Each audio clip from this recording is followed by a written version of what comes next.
When I was a little girl, I wanted to open up a lemonade stand. So I asked my mom, hey, can I do this lemonade stand? And my mom, being an amazing hairstylist and having her own business, her own salon, said, sure.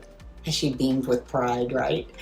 And so I got all the ingredients out in the kitchen, and then I went to my room and I made the poster and the sign and flyers and all that stuff. Woke up the next day. I'd hardly slept, I was so excited. Woke up the next day, passed out all the flyers, and it was a very successful day. This was on a Saturday, so people were out and having fun and everything. It was a great time. And so at the end of the day, I get up and I go, Mom, look at all this money I made. Look. And she was like, oh, that's so awesome. Congratulations. And I said, thank you.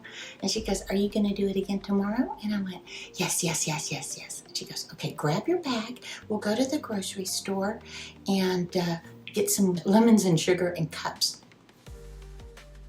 What? She goes, well, yeah, you need product, right, in order to have your business? Yeah, but I didn't think I would have to pay for it. She goes, well, it's your business. That's how it works. I said, okay. So we went and got it. So the next weekend I go out and I do it again. I'm pretty stoked, right? Yay, Mom, look what I made. By the way, I cleaned up my own stuff on Saturday, but by the time Sunday came, I was like, Mom, I'm kind of tired and I have more homework to do. Can you pick up my stand and clean up everything and take it inside? And she goes, well, of course I can. Of course I'll have to charge you a cleaning and janitorial fee, but I can do that for you without a problem.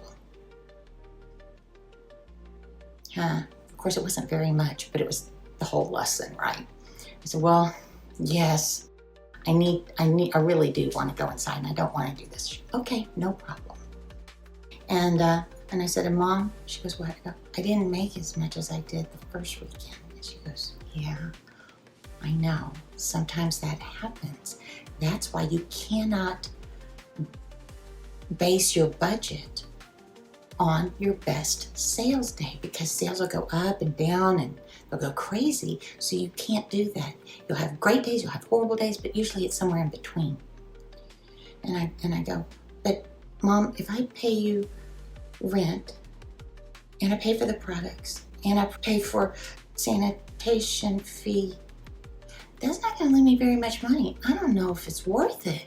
And my mom goes, yes, I know. and I go, I don't think I want to do it anymore. She goes, well, look, think it over, sleep on it for a few days, see how you feel about it. Don't make decisions when you're, first when you're tired, don't make any big decisions, but also not right in the heat of the moment. Wait for a few days, let it mellow out, see if you want to. I'm glad you told me that, because then by the time next Friday came, I was like, yeah, I want to do it again. If I didn't have to pay for everything, it'd be great. Mom went, yeah, sure, everybody feels that way. But I thought, I can't make any money this way. And my mom said, yes, that's why the entry-level workers don't make nearly as much as the owner. And she said, you mentioned that you wanted to just go play on the weekends instead. That's understandable. That's what entry-level workers get to do.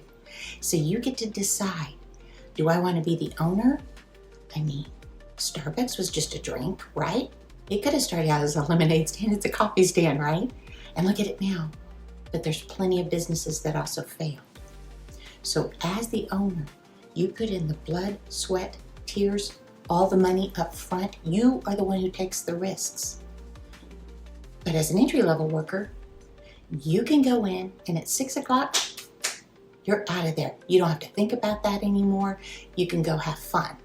So it's up for you to decide. And now fast forward to today, I've created and sold 3 businesses. And so, yeah, thanks, Mom.